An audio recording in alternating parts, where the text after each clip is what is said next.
నమస్కారం. ప్రేక్షకులందరికీ శుభోదయం. ఈనాటి శుభయోగం శీర్షికన అపర ఏకాదశి సందర్భంగా శ్రీ మహావిష్ణువుని ఏ విధంగా ఆరాధన చేస్తే సమస్త శుభాలు సిద్ధింపజేసుకోవచ్చు, అపర ఏకాదశికి ఉన్నటువంటి పౌరాణిక గాథ ఏంటో, అపర ఏకాదశికి ఉన్న ప్రాధాన్యత ఏంటో పరిశీలిద్దాం. ఈ అపర ఏకాదశికి ఉన్నటువంటి పౌరాణిక గాథను పరిశీలించినట్లయితే, ఒకానొక సమయంలో మహీధ్వజుడు అనే పేరు కలిగినటువంటి మహారాజు అద్భుతంగా రాజ్యాన్ని పరిపాలిస్తున్నటువంటి తరుణంలో ఆ మహీధ్వజుడి సోదరుడైనటువంటి వజ్రధ్వజుడు దుర్మార్గంతో యుద్ధంలో మోసం చేసి తన సోదరుడైనటువంటి మహీధ్వజుడిని సంహరిస్తాడు.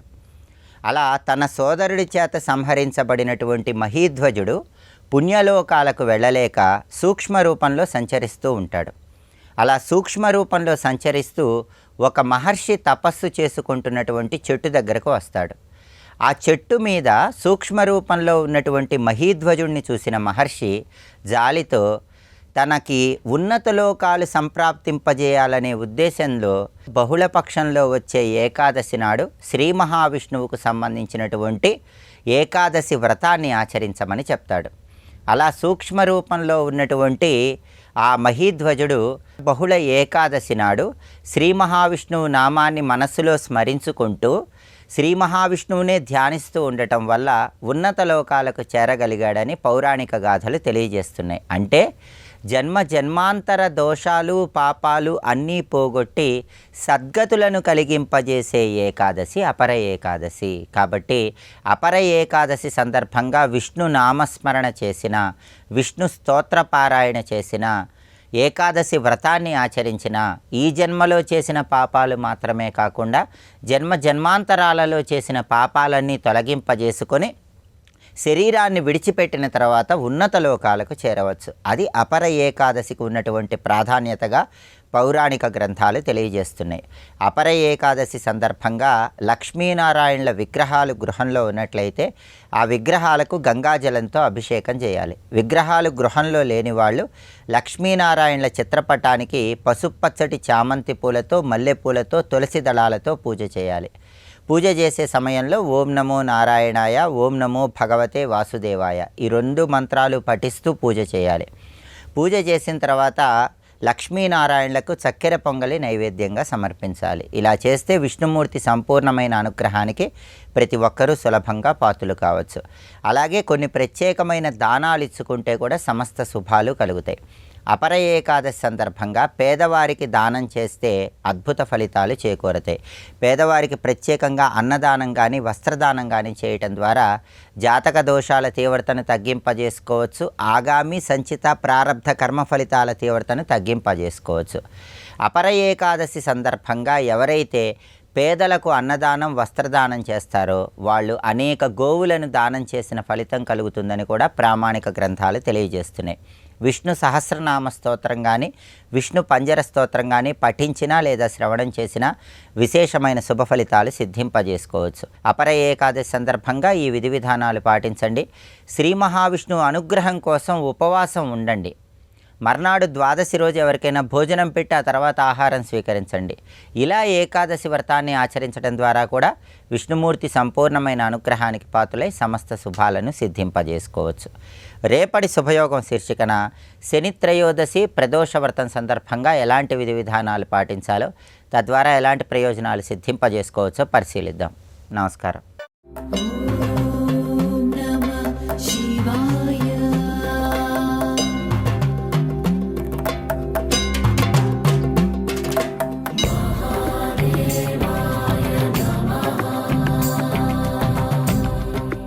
నువ్వున్న చోటు విలువ తెలిస్తే నీ శ్రద్ధ దాని మీద పెరుగుతుంది. ఇది ముఖ్యం. ఎందుకంటే అందరికీ కనబడేది కాసే మనకి ఇదే కనబడుతుంది. అవునా లేదా? ఇక్కడ దొంగతనం చేయడానికి వచ్చిన వాడికి, యాత్ర చేసిన వాడికి ఒకే కాశీ కనబడుతుంది. అవునా లేదా? మరి వీడికి లాభం ఏంటి, వాడికి నష్టం ఏంటి చెప్పండి. ఇక్కడ అంటే వాడికి లేనిది వీడికున్నది శ్రద్ధ. అది ఇక్కడ అంటే ఇది కాశీ అని, పవిత్రమని, విశ్వనాథపురి అని, ఇది మనం తరింపజేస్తుంది అని శాస్త్రములు చెప్పేయి అనే భావం ఉంది కదా వాడికి. అది దాని పేరు శ్రద్ధ. అందుకే అది తేడా. అదే శ్రద్ధ కలిగినటువంటి వాడికి చెప్పాలి. అందుకే ఒళ్ళు పొలకించిపోయింది ఒక్కసారి.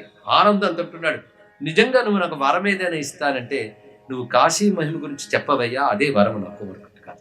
అంటే ఇంత తపస్సుకు ఫలంగా కాశీ శ్రవణం అడిగాడు అంతే. అంటే ఎంత కోరుకోవలసిన వరమో చూడండి. మనం ఏ తపస్సు చేసామో కానీ అడగకుండానే దొరికింది కాశీ గురించి వినే భాగ్యం. ఎందుకంటే కాశీ గురించి వింటే చాలు జన్మ చరితార్థం, మరి ఇంకేం చెప్తాం. అటువంటి భాగ్యమైనటువంటిది. అదే సత్యమేవ త్వయా ప్రోక్తం ఆశ్చర్యం సర్వధాకి తత్. నువ్వు చెప్పిన మాట సత్యము ఆశ్చర్యము రెండూ ఉన్నాయి ఇక్కడ. ఎంత సత్యమో అంత ఆశ్చర్యం. ఎందుకంటే జన్మ జన్మలెత్తి యజ్ఞయాగాది తపస్సు ఇన్ని చేసినా పోని పాపములు దొరకని దేవతానుగ్రహం కాశీని ఆశ్రయిస్తే దొరుకుతుంది అంటే అంతకంటే ఆశ్చర్యమే ఉంది. పైగా ఇది నిజమా అని శంకించకూడదు. అది సత్యం. సత్యం ఆశ్చర్యం. ఆశ్చర్యం అంటే క్వశ్చన్ మార్క్ కాదండి, అద్భుతం అనిపించాలి ఇక్కడ. అది సత్యము ఆశ్చర్యము రెండు ఉన్నాయి. అందుకే అన్యత్ర బహుకాలేన స్వధర్మై సత్కృతైరపి విష్ణురుద్రో న దృశ్యోతౌ. మీరు మాటి మాటికి నాకు జరిగిన అనుభవమే మీరు చెప్పినట్టు అనిపిస్తాను. నాకు సులభంగా ఇద్దరు దర్శనం అయిపోయింది, ఇంకేముంది. కారణం కాశీ యొక్క మహిమ అని చెప్తూ కాశ్యాం పాపైశ్చాదయంది. ఇక్కడ గురువుగారు ఇప్పుడు చెప్పడం మొదలు పెడుతున్నారు. ఇక్కడి నుంచి మహిమ ప్రారంభమవుతోంది. వినవలసినటువంటి అద్భుతమైన విషయం. విష్ణువు రుద్రుడే కాదయ్యా, సర్వదేవతలు అనుగ్రహించే చోటు ఇది. అంటే పరమాత్మ ఇప్పుడు ఒక్కడే. నువ్వు ఆయన్ని ఏ రూపంతో ఉపాసన చేసినా అది సిద్ధించుకోవాల్సిన చోటు మాత్రం కాశీ. ఇక్కడ విష్ణు భక్తుడివైనా కాశీలో విష్ణువుని ఉద్దేశించి సాధన చేయి, విష్ణు అనుగ్రహం శీఘ్రంగా లభిస్తుంది. శివభక్తుడివైనా అంతే, శక్తి భక్తుడివైనా అంతే. కానీ ఏ దేవత అనుగ్రహం లభించాలన్నా కాశీ గొప్ప సారవంత క్షేత్రం ఇది. ఎందుకంటే విత్తనాలు వేస్తే సారవంతమైన క్షేత్రం ఎలా మొరకెత్తుతాయో కాశీలో చేసిన భగవత్ సాధన అద్భుతమైన ఫలితమిస్తుంది అని చెప్తూ కాశ్యాం పాపైశ్చాదయంతి స్వదృష్టిం నరాధమా. అయితే కాశీకొచ్చి కూడా కొందరు కాశీ మహిమ ఆనదు. ఎందుకంటే కళ్ళు ఉన్నప్పటికీ కూడా రోగం సోకితే ఎలా దృశ్యం కనబడదో, పాపం అంటిన మనస్సుకి కాశీ విలువ తెలియదు. కాశీకి వచ్చిన కాశీ విలువ తెలియదు. ఒకటే మాట చెప్పాడు ఇక్కడ. అదే కాశ్యాం పాపైచ్ఛాదయంతి స్వదృష్టిం ఏ నరాధమా. కనుక నరాధముడిని ఎవరిననాలంటే ఎవడి యొక్క మనోదృష్టిని పాపం మకిల్లా అంటుకుంటుందో వాడు కాశీ విలువ తెలుసుకోలేడు, వాడు నరాధముడు. అంటే కాశ్యాం స్థితోపి, కాశీలో ఉండు కూడా విశ్వేశ్వరుడు చూడలేకపోతున్నాడు అంటే వాడు నరాధముడు కాకేమిటి. అంటే కాశీలో విశ్వేశ్వరుడు ప్రత్యక్షం. అవునండి నేను వచ్చాను, ఇంతవరకు విశ్వనాథ ఆలయానికి వెళ్ళలేదంటే అది కాదు. కాశీలో విశ్వేశ్వరుడు ఉన్నాడు, అడుగడుగునా ఉన్నాడు, ఒక చోట ఒక ఆలయంలో కాదు. కానీ నీకు అనుభవానికి రాలేదు. ఎందువల్ల? ఇది గొప్ప మాట అండి, మామూలు ప్రశ్న కాదు ఇది. కాశీలో విశ్వేశ్వరుడు ఉన్నానన్నారు, నాకు అనుభవానికి రాలేదు. ఎందుకు రాలేదు అంటే మంచి ఉపమానం చెప్పాడు ఇక్కడ. పాపైచ్ఛాదయంతి, పాపముల చేత కప్పబడిపోయినటువంటి వాడికి విశ్వేశ్వరుడు ఎలా అనుభవానికి వస్తాడు? ఎదురుగా మహాత్ముడు మీకు ఎదురుగా కనబడ్డా మీరు కంబళి మొహానికి వేసేసుకుని కప్పేసుకున్నా కనబడలేదు అంటే తప్పెవరిది? కంబళిదా ఆయిందా? కప్పుకున్నవాడిది, అంతే కదా. కానీ కంబళి కప్పుకున్నవాడికి ఎదురుగా మహాత్ముడు కూడా కనబడ్డు పాపం అంటిన మనస్సుకు విశ్వేశ్వరుడు అనుభవానికి రాడు అని తెలుసుకో. అందుకే కాశీకి వచ్చే కూడా అది కడుక్కునే పని చాలా చేయాలి, చేస్తే తొందరగా ఫలిస్తుంది. దానికి తగ్గ పని చేస్తే. అందుకే కాశీకి వచ్చి ఈశ్వరానుగ్రహం కోసం తప్పించిపోవాలి. మనం వచ్చేటప్పుడే తిరుగు ప్రయాణం టికెట్ కూడా వేసుకుని జాగ్రత్తగా వస్తాం. ఇక్కడెక్కడ ఏమేమి భోజనాలు ఉన్నాయో మేము జాగ్రత్తగా చూసుకుని వస్తాం. యాత్రలు సులభంగా అయిపోవడానికి కావాల్సిన ప్రయత్నాలు వగేరాలు. కానీ ఆయన అనుగ్రహం కోసం ప్రయత్నించి చూస్తున్నామా? ఆ తపన ఉందా? అది ఉంటే తప్పకుండా లభిస్తుంది. అందుకే ఇక్కడ ఉండి కూడా విశ్వనాథుని అనుభవం రాలేదు అంటే వాడు నరాధముడు అంటారు. సుమా మహాప్రభావ మహతి మహాదేవ హరిప్రియ. ఇది మహాదేవ హరిప్రియ, మహాదేవ ప్రియ హరిప్రియ. అందుకే శివప్రియ కేశవప్రియ అయినటువంటిది ఈ కాశీ. సుమ చాలా అద్భుతమైన మాట అంటూ గురువు బోధిస్తున్నటువంటి కాశీ రహస్య బోధ ఇక్కడ నుండి జరుగుతుంది. ఇందులో రెండు రకాలు. కాశీలో మనకు తెలియని విశేషాలు చెప్పడం మాత్రమే కాదు, కాశీలో మనం మెలగవలసిన పద్ధతులన్నీ ఇందులో చెప్తున్నారు. ఇలా ఉండాలి అలా ఉండాలి అని చెప్పడంలో రెండు ప్రయోజనాలు ఉన్నాయి. మనం ఇలా ఉండాలని నేర్చుకుని ఉంటాం.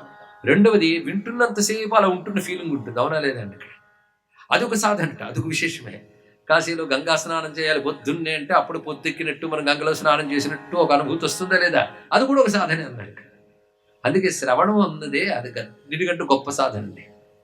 మీరు మామూలుగా నడిచి నడిచి తిరిగి చేసే సాధన కంటే శ్రవణం ఎందుకు గొప్పదవుతుందంటే నడిచి చూస్తూ ఉన్నప్పటికీ కలగని భావం శ్రవణం వల్ల కలుగుతుంది కనుక శ్రవణం ఇంకా దగ్గర చేస్తుంది ఈశ్వరుని. చూడండి ఎంత గొప్ప విషయం ఇక్కడ.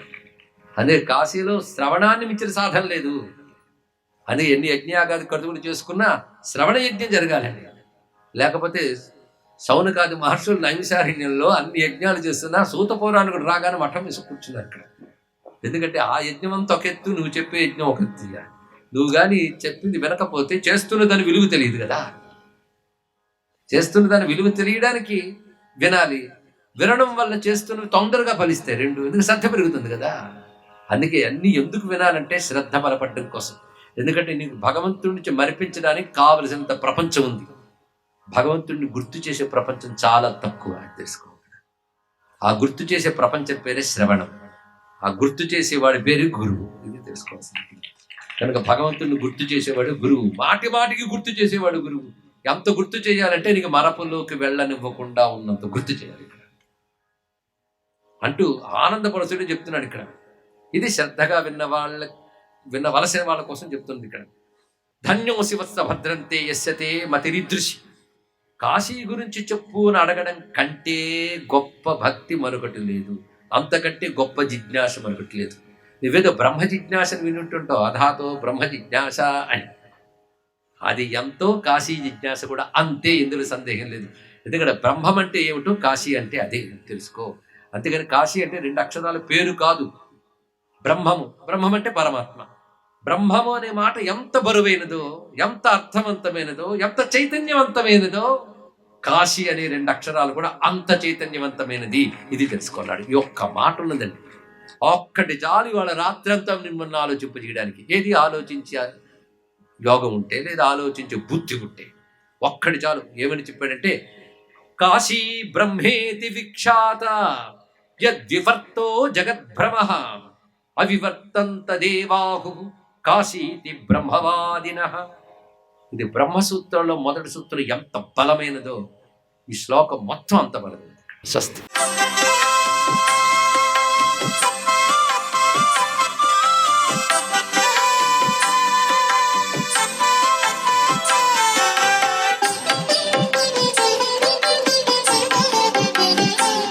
ఓం నమో నారాయణాయ. ఓం నమశివాయ. శ్రీమాత్రే నమః.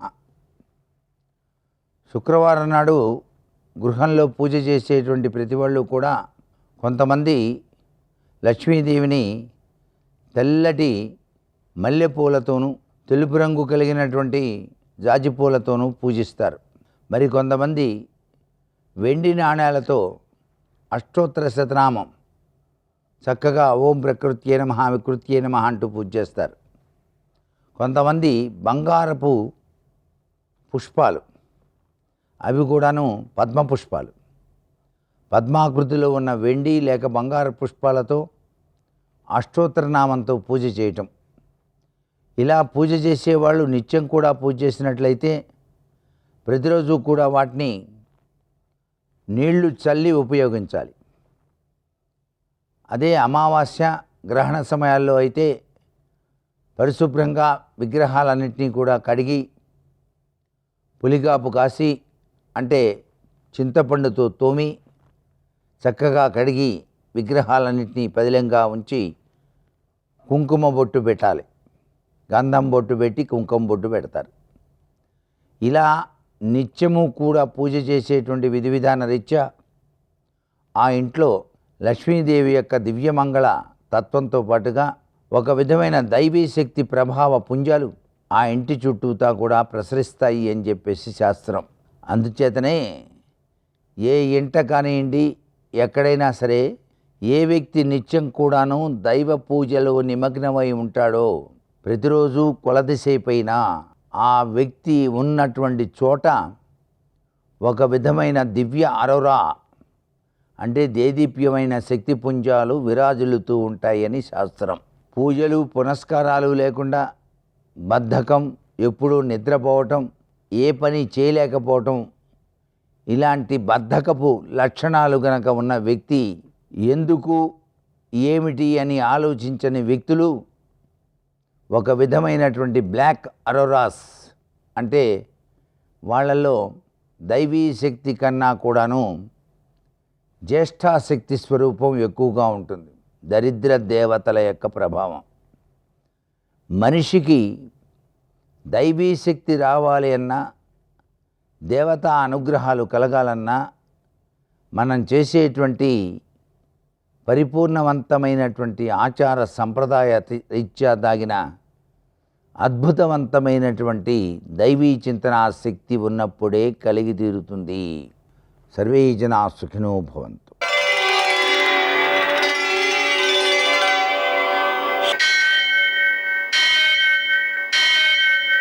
సహస్రశీరుషం దేవం విశ్వాక్షం విశ్వశంభువం విశ్వం నారాయణం దేవమక్షరం పరమం పదం విశ్వతః పరమాం నిత్యం విశ్వం నారాయణగుం హరిం విశ్వమేవేదం పురుషస్తద్విశ్వముపజీవతి పతిం విశ్వస్యాత్మేశ్వరగుం శాశ్వతగుం శివమచ్యుతం నారాయణం మహాజ్ఞేయం విశ్వాత్మానం పరాయణం.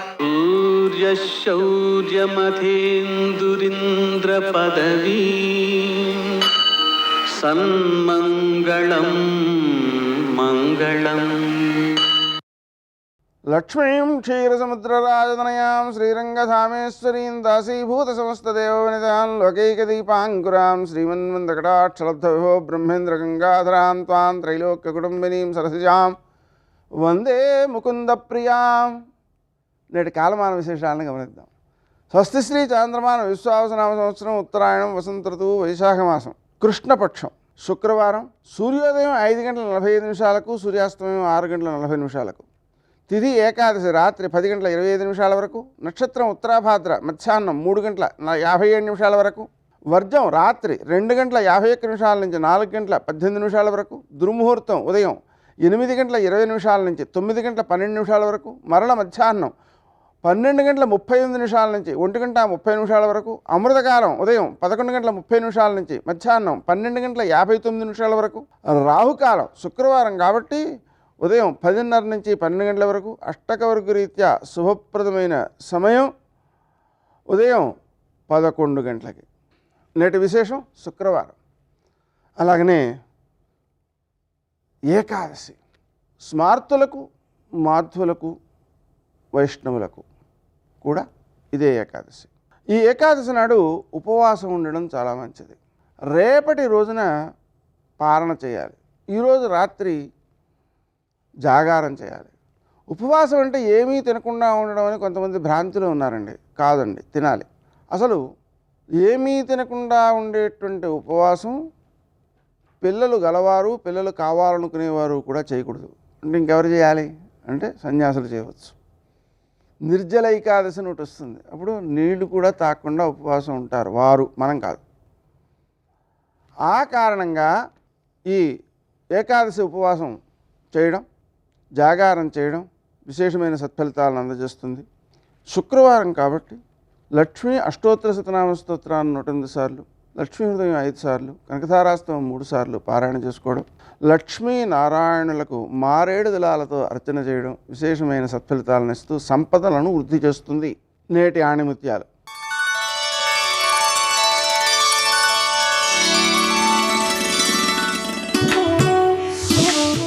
నిరాశావాది తనకు వచ్చిన అవకాశంలో కష్టాన్ని చూస్తే ఆశావాది కష్టంలో అవకాశం కోసం వెతుకుతాడు.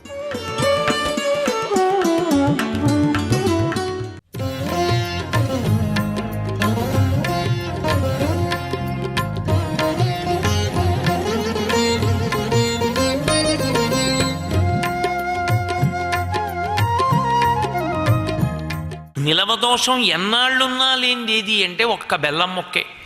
అందుకే పరమేశ్వరుడికి నివేదన చేసేటటువంటి మధుర పదార్థముల యందు పంచదార కలపరు, బెల్లం కలుపుతారు. అది కారణం. బెల్లం గడ్డ తప్పకుండా ఇంట్లో ఎన్ని నైవేద్యం పెట్టినా బెల్లం ముక్క పెట్టి నైవేద్యం పెడతారు.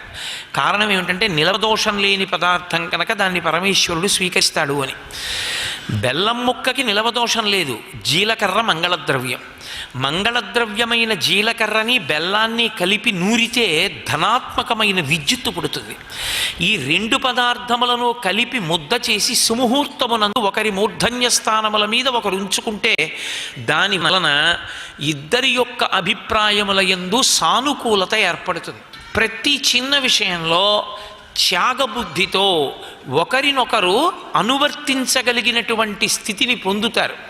అలా అనువర్తించగలిగినటువంటి స్థితి దేని వలన ఏర్పడుతుంది అంటే, ఒండురల మధ్య అభిప్రాయ భేదములు కలగకుండా ఒకరి అభిప్రాయము కొరకు వేరొకరు త్యాగము చెయ్యగలిగినటువంటి బుద్ధి జీలకర్ర బెల్లం వల్ల కలుగుతుంది. ఆ మంగళద్రవ్యాన్ని అందుకుంచుతారు. దానివలన అస్తమాన తగులాడుకోకుండా, కాపరం అన్న తర్వాత ప్రణయ కలహం లేని కాపరం అసలు దాంపత్యమే కాదు. ఎప్పుడో అప్పుడేదో చిన్న దెబ్బలాట వస్తుంది, కానీ వాళ్ళిద్దరే మాట్లాడుకోవాలి. దెబ్బలాట ఎందుకు రావాలంటే, ఎప్పుడెప్పుడు ఏ వంక పెట్టుకుని మాట్లాడదామా అని ఎదురు చూడ్డానికి రావాలి తప్ప, మాటలు మానేసి మూతి ముడుచు కూర్చుని పుట్టింటికి ఆవిడ ఈయనింటికి ఈయన వెళ్ళిపోవడానికి రాకూడదు. అటువంటి ప్రమాదం రాకూడదని జీలకర్ర బెల్లం పెట్టిస్తారు. అటువంటి దాంపత్యంలో వచ్చేటటువంటి ఎటువంటి వైక్లభ్యాన్నైనా ఎలా భరించాలో, ఎలా దిద్దుకున్నారో మనకి శ్రీరామాయణ మహాకావ్యం చూపిస్తుంది. అహల్య అని ఒక మహాపతివ్రత, ఒక మహాతల్లి. ఆవిడ ఒక ప్రత్యేకమైన కారణం చేత చతుర్ముఖ బ్రహ్మగారి చేత సృష్టింపబడింది. ఒకప్పుడు నరనారాయణులు తపస్సు చేస్తుంటే అప్సరోగణం అంతా వెళ్ళి వాళ్ళ యొక్క తపోనిష్టని భంగం చేసే ప్రయత్నం చేసింది. ఇంత అందగత్తెలం వచ్చాం, మేము తపోనిష్ట భంగం చేయాలని ప్రయత్నం చేస్తున్నారు, వీళ్ళకన్నా అందగత్తెని నేను సృజించగలనని శ్రీ మహావిష్ణువు తన తొడ మీద ఇలా అన్నారు.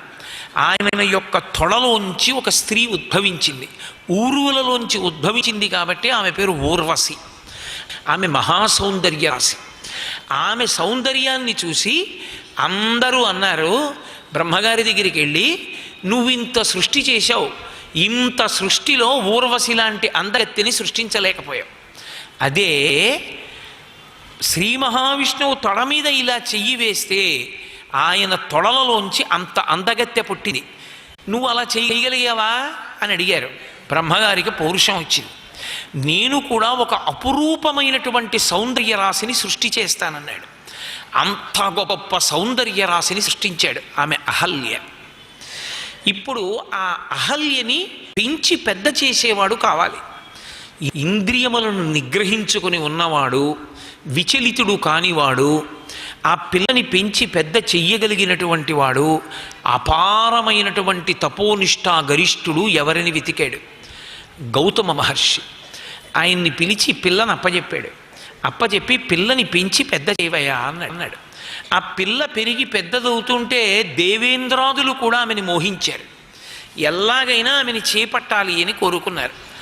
ఆమె యవ్వనంలోకి వచ్చింది. ఆమె యవ్వనంలోకి వచ్చి తన ఆశ్రమంలోనే తిరుగుతున్న గౌతమ మహర్షి మనస్సు మాత్రం ఎన్నడూ కదలలేదు.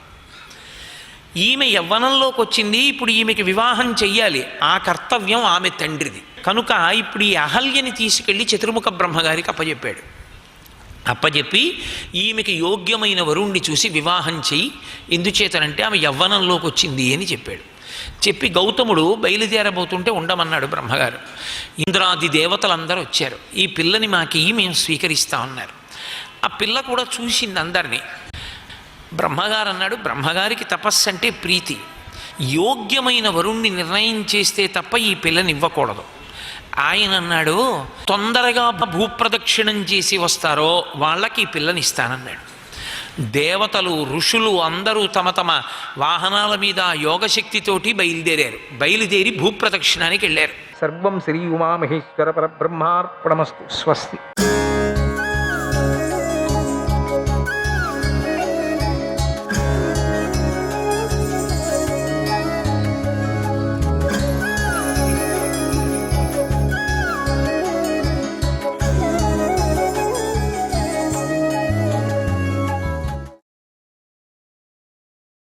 సూర్యుడిలో నుంచి రాలిపడ్డ కాంతి కాండాలు ఇంకా కొన్ని మిగిలిపోయాయి.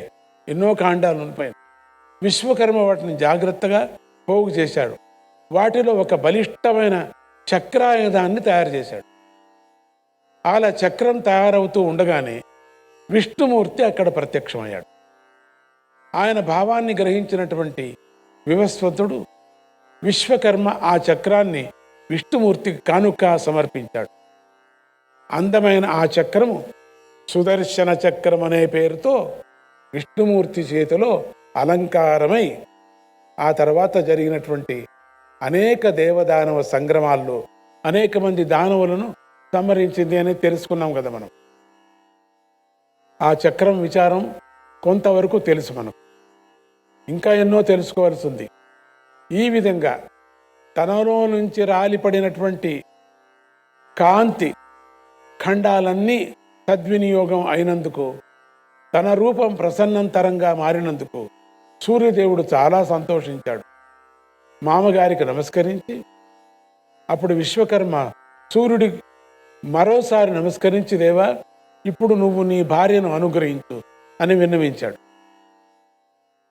వెంటనే వివస్వంతుడు అక్కడ అంతర్ధానమై తన భార్య సంజ్ఞాదేవి ఉత్తర కురుదేశంలో ఉన్నదని చెప్పేసి గ్రహించాడు.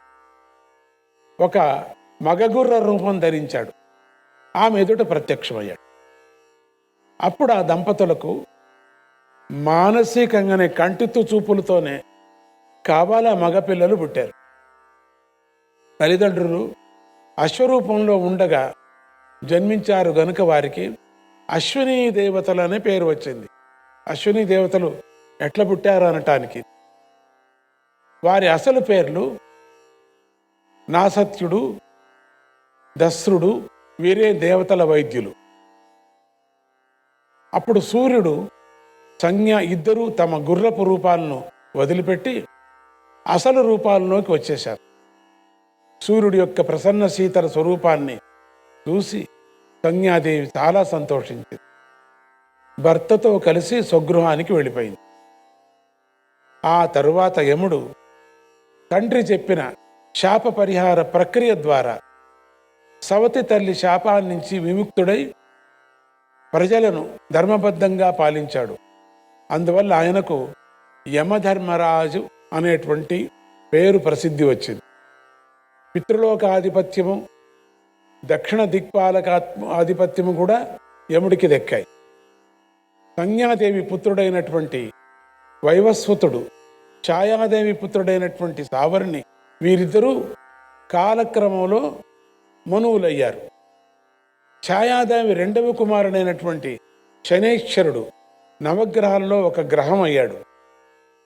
సంజ్ఞాదేవి కూతురైనటువంటి యమి తపస్సు చేసి ప్రజల పాపాలను హరించేందుకోసం యమునా నదిగా మారింది.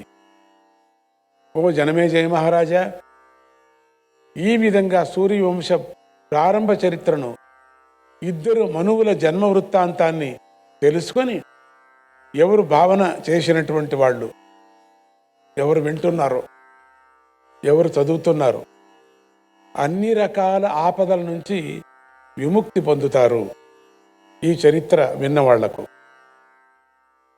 ఇక వైవస్వత మనువంశాన్ని గురించి వెళుతున్నాం. ఈ విధంగా వైవస్వంతుడు అనే పేరు గల సూర్య భగవానుడి వంశంలో ప్రథమ పుత్రుడైనటువంటి వైవస్వత మనువు రాజ్యానికి వచ్చాక ప్రజాసృష్టి ఇంకా బాగా జరగాలని తీవ్రంగా ఆరాటపడ్డాడు. అందుకోసం ఆయన మైత్రావరుణ యాగం అనేటువంటి యాగం చేశాడు. మైత్రావరుణ అనేటువంటి చాలా పెద్ద యాగం. ఈ యాగంలో మిత్రుడు, వరుణుడు అనేటువంటి జంట దేవతలు ప్రధాన దేవతలు. మిత్రుడంటే పగటి అధిపతి అని అర్థం. వరుణుడు అంటే రాత్రికి అధిపతి. రాత్రిని పగళ్ళని రెండిటినీ తృప్తిపరిచేటువంటి ఆ యాగానికి యాగ దేవతలందరూ ప్రసన్నులై ప్రత్యక్షంగా విచ్చేసి ప్రీతిగా ఆహుతులు స్వీకరించారు. అంతేగాక వైవస్వత మనువు యొక్క తపోదీక్షను, పరాక్రమశక్తిని, పాండిత్య ప్రభావాన్ని అనేక రకాలుగా మెచ్చుకున్నారు. ఇలా యాగ ప్రక్రియ కొనసాగుతూ ఉండగా ఆ అగ్నిజ్వాల నుంచి ఒక అందమైనటువంటి కన్య ఆవిర్భవించింది. ఆమె దివ్యమైన వస్త్రాలను, ఆభరణాలను ధరించి ఆకర్షణీయంగా ఉంది. ఆమెను చూడగానే వైవస్వత మనువుకి ఆమె యందు పుత్రిభావం కలిగింది. ఆమె పేరు ఇలా అని తోచింది. ఆయన ఆ కన్యకు సాదరంగా స్వాగతం పలుకుతూ, ఓ పుత్రి, ఓ ఇలా రా, నీకు స్వాగతం. నేను వంశాభివృద్ధిని కోరుకొని యాగం చేస్తూ ఉండగా నీవు అవతరించావు. అందువల్ల నువ్వు నా వంశాన్ని వృద్ధి చేసేందుకు సహకరించు అన్నాడు. ఆ కన్య మాత్రం ద్వారోచిష మనువును తండ్రిగా స్వీకరించక ఏమనింది? మహారాజా అని సంబోధిస్తూ నాన్న అనలేదు. ఓ మహారాజా, నేను మిత్రావరుణుల అంశంలో పుట్టాను. ఆ మిత్రావరుణుల యొక్క అంశంలో నేను పుట్టాను. అందుచేత వాళ్లే నాకు నిజమైన ప్రభువులు. వాళ్ళు చెప్పినట్టు నడుచుకోవటమే నాకు ధర్మము. కనుక నేను వాళ్ళ దగ్గరికే వెళతానన్నది. వైవస్వతుడు మౌనంగా ఉండిపోయాడు. ఇలా కన్య మిత్రావరుణుల దగ్గరికి వెళ్ళి తన అభిప్రాయాన్ని వాళ్లకు విన్నవించింది. మిత్రావరుణులు చాలా సంతోషించి ఇలా అన్నారు, ఇలా కన్య, నీ ధర్మనిష్టకు మేమెంతో సంతోషిస్తున్నాము. ఈ రాజు వంశాభివృద్ధిని ఆకాంక్షించి నీ యజ్ఞం చేస్తున్నాడు, ఈ యజ్ఞం. అందువల్ల కాలక్రమంలో నువ్వే ఆయనకు పుత్రుడవై వంశాభివృద్ధిని కలిగిస్తావు. అప్పుడు నీకు శుద్ధ్యుమ్ముడు అనే పేరు కలుగుతుంది. అందువల్ల నువ్వు మళ్ళీ వైవస్వత మనువు దగ్గరికే వెళ్ళు. ఆ వెళ్ళేటప్పుడు గ్రహమండల మార్గం ద్వారా వెళ్ళు. వెళ్ళిన తర్వాత నీ తండ్రి అయిన వివస్వంతుడు ఏమి చెప్తే అది చెయ్యి, అదే మాకు ఇష్టమని అన్నారు. ఆ ఇలాకు చెప్పి పంపించారు. మేము నిన్ను స్వీకరించము, ఆయనే నీకు తండ్రి, అందుకని నువ్వు అక్కడికే వెళ్ళిపో. ఆయన పుత్రకామేష్టి యాగం చేస్తున్నాడు వంశాభివృద్ధి కోసం. అందుకని నువ్వు ఇట్లా వచ్చేస్తే బాగుండదు, వెళ్ళు, ఇక నీకు జరగబోయే దాంట్లో పుత్రుడుగా అవుతావు నువ్వు అని అంటూ పంపించారు. వెళ్ళేటప్పుడు నువ్వు వేరే మార్గంలో వెళ్ళు, మార్గం వేరే చూపించారు. మిత్రావరుణుల ఆజ్ఞ ప్రకారం ఇలా కన్య గ్రహమండల మార్గంలో సంచరిస్తూ భూలోకం వైపు ప్రయాణం చేసింది. దారిలో ఒక చోట చంద్రుడు యొక్క పుత్రుడైన బుధుడు ఆమెకు ఎదురుపడ్డాడు. ఇలాకు మిత్రావరుణ సంకల్పం ఏమిటో కానీ వారిద్దరికీ పురూరవుడు అనే పుత్రుడు పుట్టాడు. వాళ్ళిద్దరూ వరించుకున్నారు. పుత్రుడు పుట్టేశాడు. ఆ పుత్రుడు పుట్టిన తక్షణమే ఇలా కన్యకు రూపం మారిపోయింది. పుత్రుడు పుడుతూ ఉండగానే రూపమే మారిపోయింది. ఇలకు పురుష రూపం వచ్చేసింది. ఈ పురుష రూపంతోనే ఇలా కన్య వైవస్వత మనువు దగ్గరకు చేరింది. ఈ పురుషుడిని చూడగానే వైవస్వత మనువు శుద్ధ్యుమ్న అని పిలిచి స్వాగతం పలికాడు. శుద్ధ్యుమ్నుడు వైవస్వత మనువు యొక్క పుత్రుడుగా త్రిలోక ప్రసిద్ధిని పొందాడు. కాలక్రమంలో ఈ శుద్ధ్యుమ్నుడికి ఉత్కలుడు, గయుడు, వినతాశ్వుడు అనే పుత్రులు జన్మించారు. ఆ తరువాత శుద్ధ్యుమ్నుడు తన రాజ్యాన్ని 3 భాగాలు చేసి ఉత్కలుడికి ఉత్కలాదేశాన్ని, వినతాశ్వుడికి పడమర దిక్కు రాజ్యాన్ని, గయుడికి తూర్పు దిక్కు రాజ్యాన్ని విభజించి ఇచ్చాడు. గయుడు పరిపాలించినటువంటి పట్టణానికే గయా అనే పేరు వచ్చింది. వైవస్వత మనువుకి ఈ వంశాభివృద్ధిలో తృప్తి కలగలేదు. ఆయన మరొక 10 మంది పుత్రులకు జన్మ ఇచ్చాడు. వీరిలో పెద్దవాడే ఇక్ష్వాకుడు. ఇతడు మత్స్య దేశానికి రాజయ్యాడు. శుద్ధ్యుమ్నుడికి కన్యా స్వభావం కొంత మిగిలిపోయి ఉండటం వల్ల అతని రాజ్యభాగం రాలేదు. వీడు మగవాడుగా ఉన్నప్పటికి కూడా కొంచెం కన్యా భాగం మిగిలిపోయింది. అందుకని ఆయనకు రాజ్యం ఇవ్వలేదు ఆ పుత్రుడు. కానీ వశిష్ఠ మహర్షి సలహా మేరకు అతడు ప్రతిష్టానాపురానికి పరిమితమైపోయాడు. శుద్ధ్యుమ్నుడు తనకు వార్ధ్యాక్యం వచ్చాక ఈ పురాన్ని తన మరో కొడుకైనటువంటి పురూరవుడికి ఇచ్చాడు. శుద్ధ్యుమ్నుడు కొడుకైనటువంటి ఉత్కలుడికి 3 కొడుకులు పుట్టారు. దృష్టకుడు, అంబరీషుడు, దండు అనేవి వాళ్ళ పేర్లు. వీరిలో దండు అనేవాడి వల్లే పరమ పవిత్రమైన దండకారణ్యం ఏర్పడింది.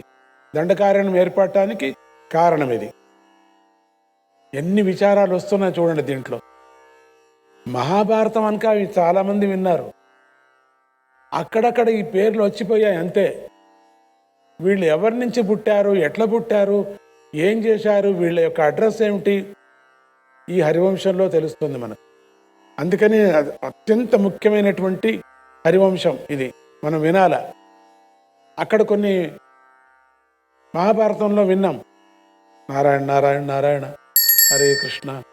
ఈ హరివంశ చరిత్రను మనం ఎవరు పారాయణం చేస్తున్నారో, భాగవతం, మహాభారతం ఎవరు ఎక్కువ విన్నారో చదివారో వాళ్ళలో కొన్ని పేర్లు దండిగా వచ్చాయి, కొన్ని క్షేత్రాల పేర్లు వచ్చాయి, తర్వాత కొన్ని దేవతల పేర్లు చాలా వచ్చాయి.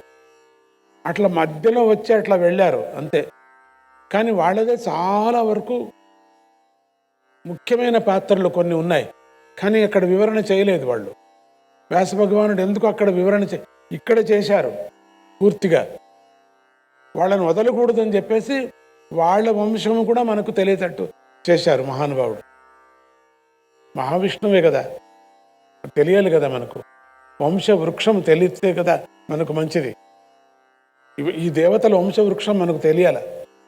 మనకు అనిపిస్తుంది ఒకరి వెనకల ఒకరు, ఒకరి వెనకల ఎన్ని పేర్లు ఉన్నాయో అనిపిస్తుంది. అప్పుడు మహాభారతం వినటానికి ఇంకా బాగుంటుంది, చదవటానికి ఇంకా బాగా ఉంటుంది. భాగవతం చదవటానికి ఇంకా అద్భుతంగా ఉంటుంది. దీని తోడ్పడుతుంది మీకు హరివంశము.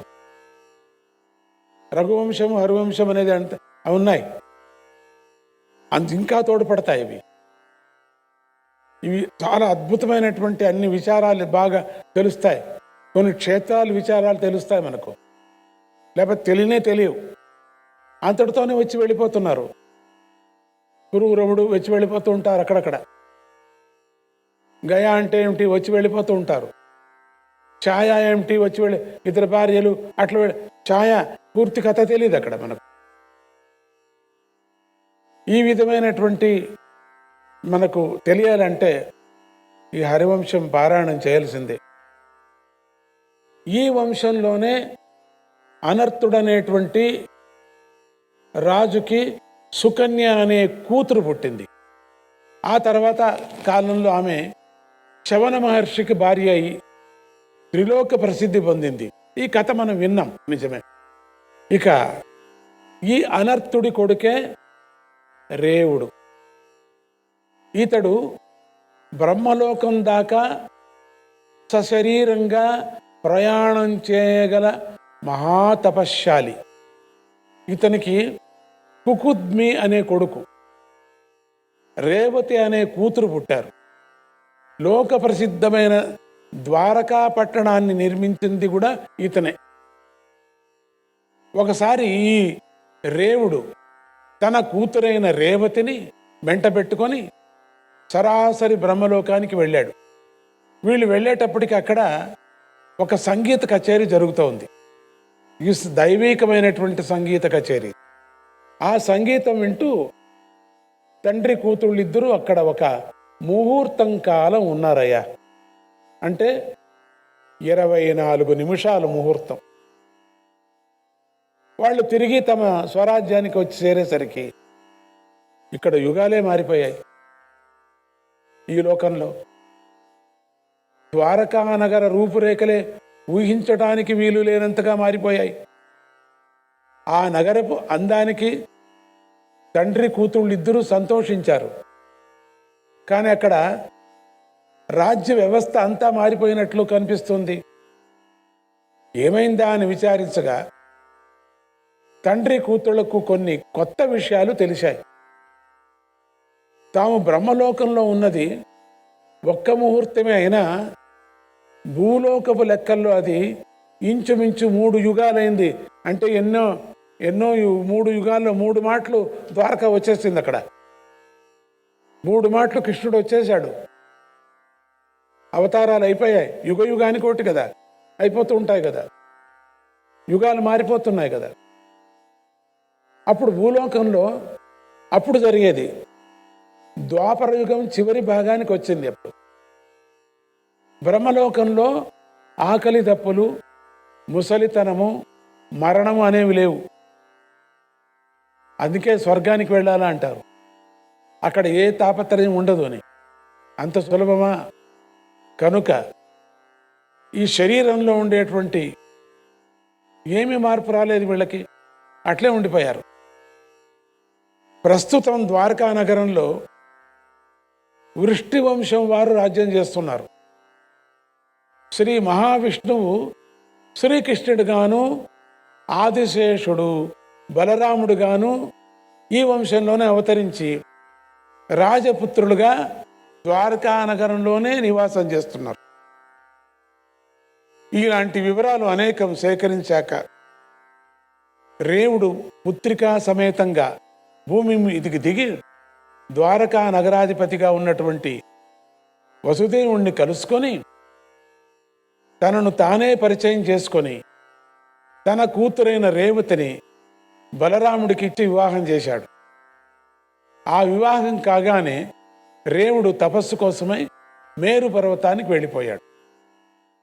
కృతయుగం ప్రారంభం నాటి రేవతి,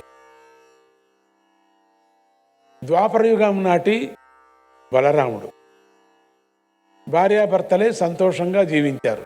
యుగ యుగాంతరాలు మారిపోయాయి ఇక్కడ. ఇక మనం ఇంకొక చరిత్రకు వెళుతున్నాం. శశాద చరిత్ర అనేటువంటిది. మనం వైవస్వత మనం యొక్క పుత్రులు పరంపరను గురించి చెప్పుకుంటూ ఆనర్తుడి పుత్రుడైనటువంటి రేవుడి దాకా వచ్చి అతనితో పాటు ద్వాపరయుగం చివరి దాకా వచ్చేశాం. కానీ అతని వంశము అలా యుగాల నుంచి యుగాలకు దూకలేదు. రేవుడు తపోబలంతో పుత్రికా సమేతంగా బ్రహ్మలోకానికి వెళ్ళి సమయానికి అతనికి 100 మంది సోదరులు ఉండేవారు. వాళ్ళంతా రాజ్యపాలనలో రేవుడికి సహాయం చేస్తుండేవాళ్ళు. రేవుడు బ్రహ్మలోకానికి వెళ్ళి ఎన్నాళ్ళకి తిరిగి రాకపోయేటప్పటికీ రేవుడి శత్రువులైనటువంటి రాక్షసులంతా గుంపుగట్టి ఆ రాజ్యం మీదకి దాడి చేశారు. ఇక్కడ కింద జరుగుతుండేది వాళ్ళు వెళ్ళిన తర్వాత. ఆ దాడిని రేవుడి సోదరులు సరిగా ఎదుర్కోలేక తలో దిక్కుకు పారిపోయారు. వాళ్ళు ఆ మూల ఈ మూల తల దాచుకొని జీవిస్తున్నారు. క్రమంగా ఆ వంశాలు వృద్ధి చెందాయి. అక్కడక్కడక్కడ దాచుకున్నారు కదా, అక్కడక్కడ వంశాలు వృద్ధి చెందాయి. వైవస్వతమను కొడుకుల్లో 7వ వాడైనటువంటి నభాగరిష్ఠుడు ఒక వైశ్యశ్రీని వివాహం చేసుకున్నాడు. ఆ దంపతులకు 2 పుత్రులు పుట్టారు. వాళ్ళిద్దరూ చిన్నప్పటి నుంచే వైరాగ్య సంపన్నులై బ్రహ్మజ్ఞాన నిష్ఠులై చివరకు పరబ్రహ్మ సాక్షాత్కారం పొందారు. వైవస్వత పుత్రుల్లో 8వ వాడైనటువంటి కరుషుడి పుత్రులందరూ కూడా యుద్ధ విద్యలో అరితేరి కరుషులు అనే పేరుతో ప్రసిద్ధికెక్కారు. వైవస్వత మనువు పుత్రుల్లో 9వ వాడైనటువంటి వృషద్రుడు ఒక గురువు గారి దగ్గర విద్యాభ్యాసం చేస్తూ ఆయన గోవును చంపేశాడు. దానికి ఆగ్రహించినటువంటి ఆ గురువు, నువ్వు శూద్రుడు కమ్మని శపించాడు. నారాయణ నారాయణ హరే కృష్ణ.